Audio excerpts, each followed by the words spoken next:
प्रियंका गांधी वाड्रा नाराज हैं और इनकी बातों का कोई जवाब नहीं है प्रधानमंत्री नरेंद्र मोदी के पास, जो ये बार बार कह रहे हैं कि अगर कांग्रेस सत्ता में आई तो आपको अपना मंगलसूत्र तक बेचना पड़ेगा। प्रियंका कह रही है, कैसी बेतुकी बात है। प्रियंका कहती हैं कि मैं एक ऐसे परिवार से आई हूं जहां जंग के दौरान अपना मंगलसूत्र स्वर्गीय इंदिरा गांधी को रखना पड़ा था। वो ये भी कहती हैं कि मैं एक ऐसे परिवार से आई हूं जहां अपना मंगलसूत्र उनकी मां यानी सोनिया गांधी ने कुर्बान कर दिया था। प्रियंका गांधी पूछ रही हैं कि ऐसी कांग्रेस और ऐसे परिवार पर आप ये आरोप लगा रहे हैं कि वो देश की महिलाओं का सोना, देश की महिलाओं का मंगलसूत्र गिरवी रखवा देगी। सुनिए दोस्तों, प्रियंका गांधी वाड्रा ने क्या जवाब दिया है प्रधानमंत्री नरेंद्र मोदी के उस बयान का, और आगे जाकर मैं आपको प्रियंका गांधी वाड्रा का वो पूरा भाषण सुनाऊंगा जिसमें उन्होंने करारा हमला बोला है भारतीय जनता पार्टी पर। सबसे पहले दोस्तों सुनिए किस तरह से वो प्रधानमंत्री नरेंद्र मोदी पर नाराज हैं। कैसी कैसी बहकी बहकी बातें पिछले 2 दिनों में अब यह शुरू हुआ है कि कांग्रेस पार्टी चाहती है कि आपके मंगलसूत्र और आपका सोना आपसे छीन ले। 70 सालों से ये देश स्वतंत्र है, 55 सालों के लिए कांग्रेस की सरकार रही है। किसी ने आपसे सोना छीना, आपके मंगलसूत्र छीने? इंदिरा गांधी ने अपना सोना, जब जंग हुई थी, अपना सोना देश को दिया। मेरी मां का मंगलसूत्र इस देश को कुर्बान हुआ है। मगर प्रधानमंत्री नरेंद्र मोदी अपनी हर सभा में कह रहे हैं कि अगर कांग्रेस सत्ता में आई तो आपका सोना जो है वो आपसे छीन लेगी, आपका मंगलसूत्र आपसे छीन लेगी, जो अपने आप में बहुत ही शर्मनाक झूठ है। मगर प्रधानमंत्री उस फलसफे में विश्वास करते हैं जब एक ही बात को, एक ही झूठ को आप 100 बार दोहराएं, 1000 बार दोहराएं तो वो सच हो जाता है। और प्रधानमंत्री अपनी हर सभा में कांग्रेस के घोषणा पत्र के बारे में यह बात कह रहे हैं, जो एक शर्मनाक झूठ के अलावा कुछ नहीं है। सुनिए प्रधानमंत्री क्या कह रहे हैं। ये कांग्रेस का मैनिफेस्टो कह रहा है कि वो माताओं बहनों का सोने का हिसाब करेंगे, उसकी जड़ती करेंगे, जानकारी लेंगे और फिर उस संपत्ति को बांट देंगे और उनको बांटेंगे जिनको मनमोहन सिंह जी की सरकार ने कहा था कि संपत्ति पर पहला अधिकार मुसलमानों का है। भाइयों बहनों, ये अर्बन नक्सल की सोच, मेरी माताओं बहनों, ये आपका मंगलसूत्र भी बचने नहीं देंगे, यहां तक जाएंगे, मैं कहने आया हूं। प्रधानमंत्री नरेंद्र मोदी की ऐसी क्या मजबूरी है कि उन्हें कांग्रेस के घोषणा पत्र के बारे में झूठ बोलना पड़ रहा है? क्या प्रधानमंत्री को लग रहा है कि इस बार सत्ता जो है उनसे कुछ दूर होती जा रही है? क्या प्रधानमंत्री की बौखलाहट की यही वजह है? कल ही मैंने आपको बताया था कांग्रेस के घोषणा पत्र में दरअसल क्या क्या लिखा हुआ है। उसमें ना यह लिखा हुआ है कि देश के संसाधन मुसलमानों को सौंपे जाएंगे, ना यह लिखा हुआ है कि आपका सोना जो है आपको गिरवी रखना पड़ेगा। जल्दी से मैं आपको बता देता हूं, क्योंकि मैं जानता हूं आप इंतजार कर रहे हैं इस मुद्दे पर प्रियंका गांधी वाड्रा ने अपने भाषण में क्या कहा है। आपके स्क्रीन पर तनख्वाह और धन में बढ़ती असमानता को संबोधित किया जाएगा। दूसरी बात, देश की 70% आबादी शेड्यूल कास्ट, शेड्यूल ट्राइब और ओबीसी की है, फिर भी उन्हें व्यापार, उच्च पदों और सेवाओं में नुमाइंदगी नहीं मिल रही है। हम राष्ट्रीय जातीय जनगणना करेंगे जिसके आधार पर कार्रवाई की जाएगी। अल्पसंख्यकों को शिक्षा, स्वास्थ्य, रोजगार, स्किल विकास, खेल और सांस्कृतिक गतिविधियों में नुमाइंदगी मिलेगी। अब मुझे बताइए, इसमें कहां पर राहुल गांधी ने या कांग्रेस ने लोगों के सोने को गिरवी रखने की बात कही है? मगर प्रधानमंत्री ये बार बार कह रहे हैं। प्रियंका गांधी वाड्रा बेंगलुरु में मौजूद थी और उनके लहजे में नाराजगी थी। आइए सुनते हैं उन्होंने किस तरह से करारा प्रहार किया। देखिए, मैं आपको ज्यादा कष्ट नहीं देना चाहती, ज्यादा लंबी बात नहीं करना चाहती, लेकिन कुछ बातचीत मैं जरूर आपसे इस बारे में करना चाहती हूं कि आज देश के सामने और आपके सामने 2 बड़े बड़े मसले हैं। सबसे पहला तो ये है कि आपके जो जीवन में जो संघर्ष हो रहा है और जो समस्याएं हैं, इनको हल करने की बात, और दूसरा जो मसला है वो कि आज देश में क्या परिस्थितियां बन रही हैं, देश की राजनीति कैसे है और हम देश के भविष्य को किस तरह से देख रहे हैं। तो इन दोनों मसलों पे मैं थोड़ी सी आपसे बात करना चाहती हूँ। जहाँ तक आपकी बात है, तो आज आपकी सबसे बड़ी समस्याएं क्या है? महंगाई है और बेरोजगारी है। सही बात है ये।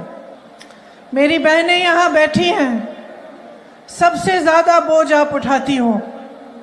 जब महंगाई बढ़ती है, सबसे ज्यादा संकट आप पे होता है। जब कुछ खरीदने के लिए जाना पड़ता है, बच्चे बीमार पड़ते हैं, इलाज के लिए पैसे चाहिए, बच्चों के फीस के लिए पैसे चाहिए, तो चाहे सब जितने भी बड़े हैं घर में, चाहे सब नौकरी कर रहे हों, सब किसी न किसी तरह से रोजगार पाने की कोशिश कर रहे हों, जुगाड़ से किसी तरह से मेहनत कर रहे हों, तब भी पूरा नहीं हो रहा है पैसा। पेट्रोल महंगा है, डीजल महंगा है, मिट्टी की तेल महंगी है, सोना 73,000 तक चले गया, चांदी 90,000 है, गैस सिलेंडर का दाम कहाँ कहाँ पहुँच गया है, हर चीज का दाम बढ़ गया है, कुछ आपको सस्ता नहीं मिल रहा है। किस तरह से आप इस जीवन को जी रही हैं, किस तरह से आगे बढ़ पा रहा है परिवार, ये मैं समझती हूँ कि बहुत ही मुश्किलों का आज आप सामना कर रही हैं। आज चाहे किसान हो, चाहे श्रमिक हो, चाहे मेरी बहनें हो, चाहे कोई मिडिल क्लास का हो, सबके लिए मुश्किलें बढ़ रही हैं। और ये आपने देखा होगा पिछले 10 सालों में कि महंगाई बढ़ती चली गई है, लेकिन आपके लिए रोजगार बनाने का काम नहीं हुआ है। तो मोदी जी के इस 10 साल के राज में आपको मिला क्या? अगर आप अपने जीवन को देखते हैं तो क्या आपको लगता है कि आपके जीवन में तरक्की आई? आपको एक इमेज दिखाई गई, रोज दिखाई जाती है टीवी पे, सुपरमैन की इमेज, मिले आपको महंगाई मैन। मैं कह रही थी कि आपको सुपरमैन की इमेज दिखाई गई, लेकिन मिले आपको महंगाई मैन, जिन्होंने सिर्फ आपकी महंगाइयां बढ़ाई। दरअसल सच्चाई ये है कि इन 10 सालों में सरकार आपके लिए नहीं चली। चाहे आपको टीवी पे, होर्डिंग्स पे, मीडिया कुछ भी दिखाए, सच्चाई ये है जो आप जी रहे हैं। सच्चाई ये है कि आपके जीवन में तरक्की नहीं आई। प्रधानमंत्री जी के कुछ गिने चुने मित्र हैं, बड़े बड़े खरबपति हैं, उनके लिए सारी नीतियां बनाई जा रही हैं।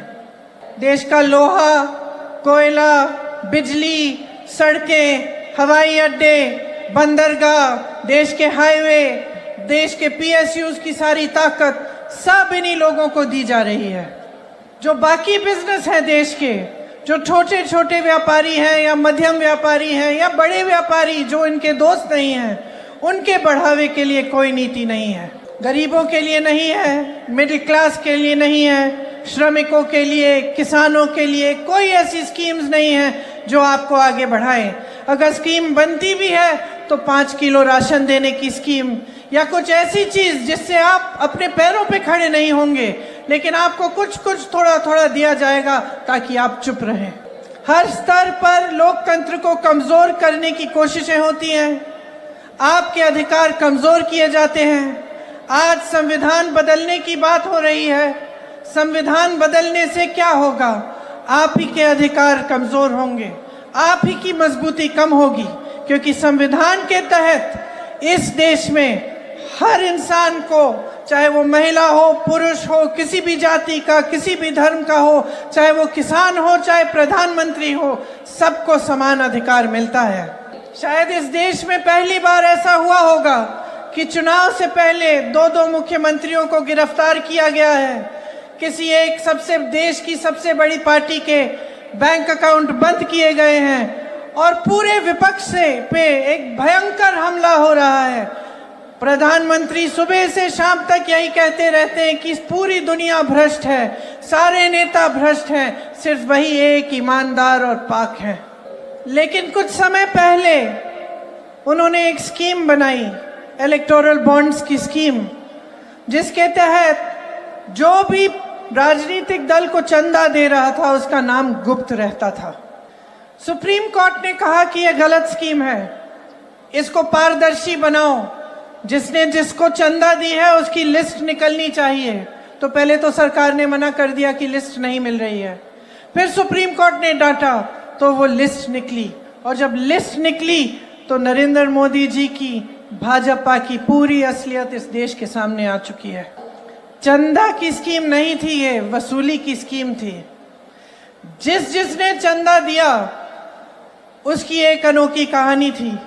किसी पे छापा मारा, चंदा लिया, छापे बंद। किसी पे केस डाले, चंदा लिया, केस बंद। किसी ने कोविड की वैक्सीन बनाई, उसने चंदा दिया। किसी ने वो गुजरात का पुल बनाया जो टूटकर गिर पड़ा, उसने भी चंदा दिया। किसी ऐसी कंपनी ने चंदा दिया जिसकी 150 करोड़ तक के तकरीबन मुनाफा है और चंदा दे रहे हैं 1100 करोड़ का। पूरी तरह से काले धन को सफेद करने की स्कीम है ये।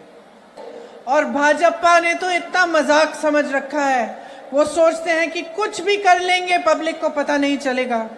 एक पूरी सर्विस, जैसे आप जाते हैं ना लॉन्ड्री सर्विस में, फुल सर्विस देते हैं।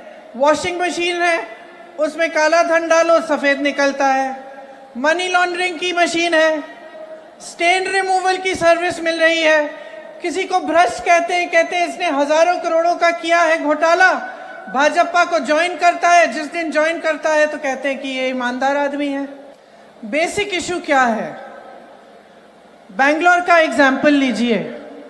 आपकी जो शहर है वो देश का गौरव होना चाहिए, और है भी।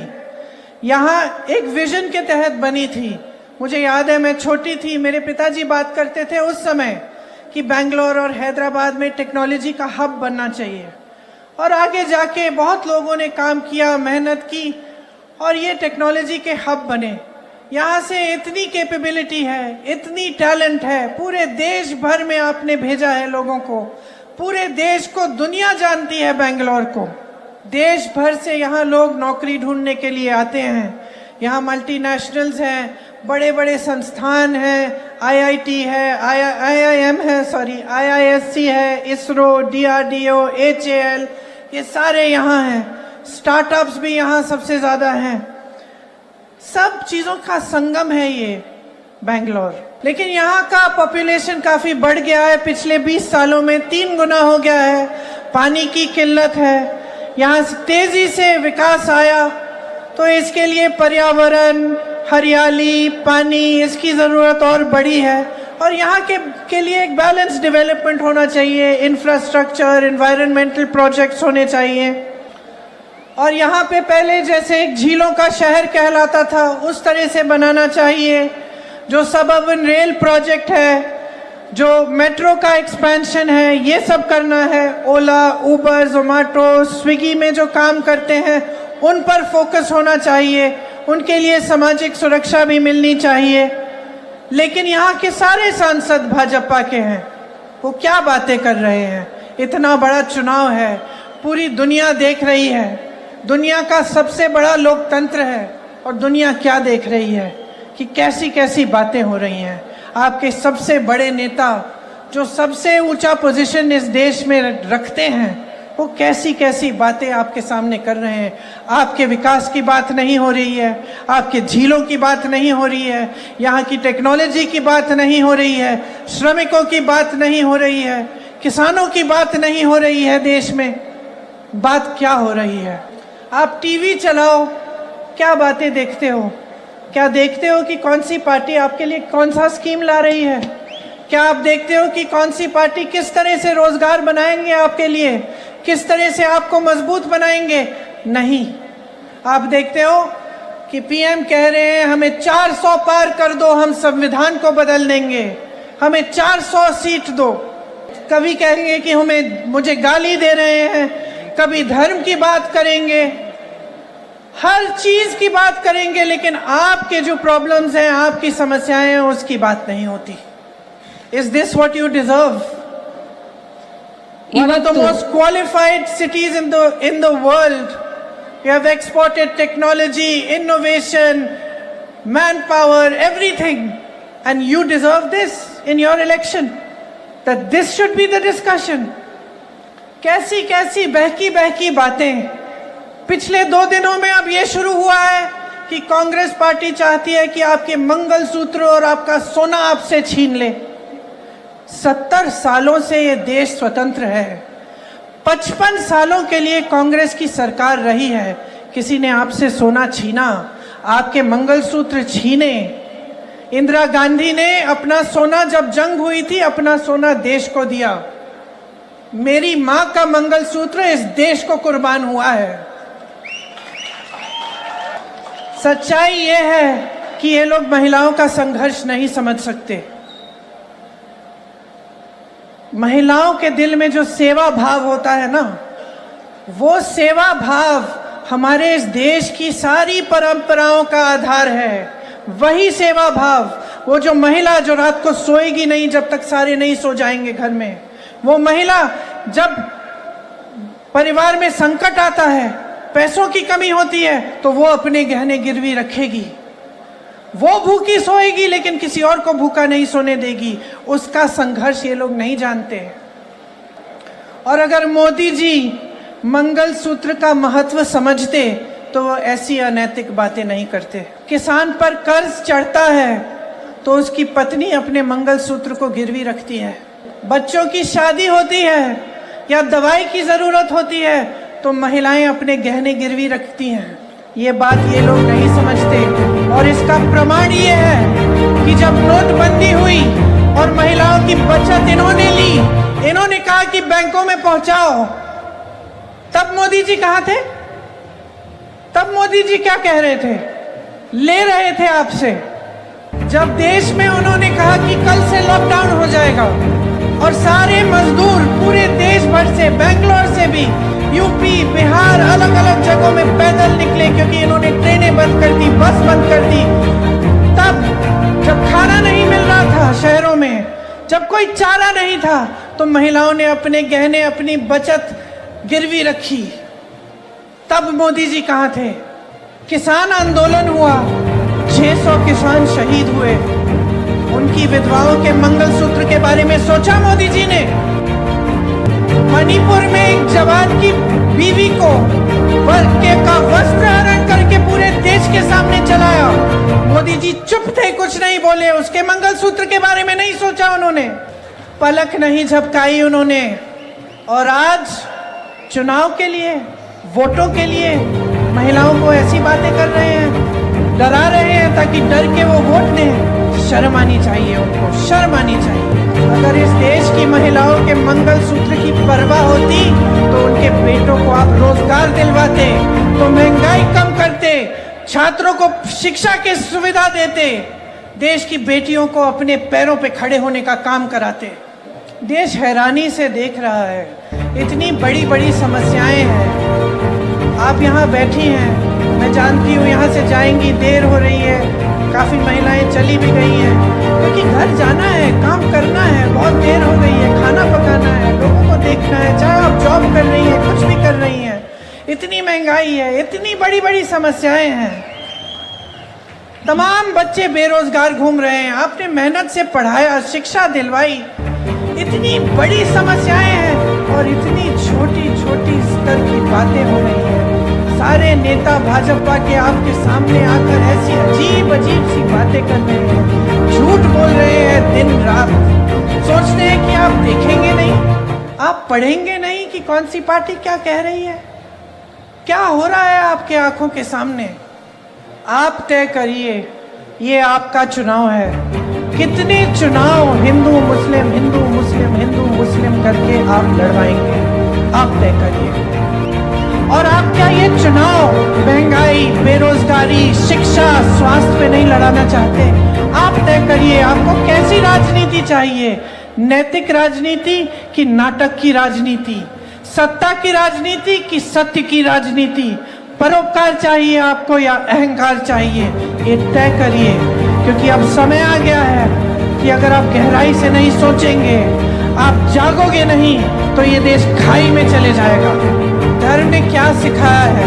भगवान राम को हम क्यों पूजते हैं? क्योंकि उन्होंने सेवा की प्रजा की, और वो एक नैतिक, भगवान राम नैतिक थे, सत्य के पथ पर चले। महात्मा गांधी जी ने वही पथ पकड़ा जब उनको गोली लगी, हे राम करके लफ्ज निकले उनके मुंह से। उन्होंने पूरा स्वतंत्रता संग्राम सत्य के आधार पर लड़ा। एक अनोखा संग्राम था पूरी दुनिया में, और इसी के आधार पर, सत्य के आधार पर, नैतिकता के आधार पर और समानता के आधार पर हमारा वो संविधान बना जिसे ये बदलना चाहते हैं।